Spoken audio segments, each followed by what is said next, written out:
بسم اللہ الرحمن الرحیم۔ السلام علیکم ورحمۃ اللہ وبرکاتہ۔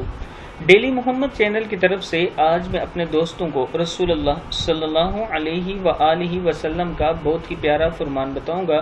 اس سے پہلے میں اپنے تمام دوستوں سے گزارش کروں گا کہ اس ویڈیو کو آپ نے آگے زیادہ سے زیادہ شیئر کرنا ہے۔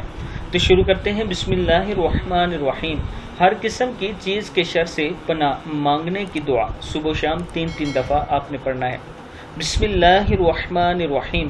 بسم اللہ الذی لا یضر مع اسمہ شیء فی الارض ولا فی السماء وہو السمیع العلیم۔ پھر پڑھ لیں۔ بسم اللہ الذی لا یضر مع اسمہ شیء فی الارض ولا فی السماء وہو السمیع العلیم۔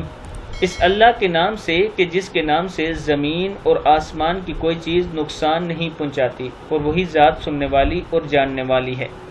رسول اللہ صلی اللہ علیہ وآلہ وسلم نے ارشاد فرمایا، جو شخص یہ دعا صبح و شام 3 دفعہ پڑھے گا، اس کو کوئی چیز تکلیف نہیں دے گی۔ کتابوں کے حوالے یہ نیچے موجود ہیں، آپ دیکھ سکتے ہیں۔ اس ویڈیو کو آپ دوستوں نے آگے زیادہ سے زیادہ شیئر کرنا ہے۔ السلام علیکم ورحمۃ اللہ وبرکاتہ۔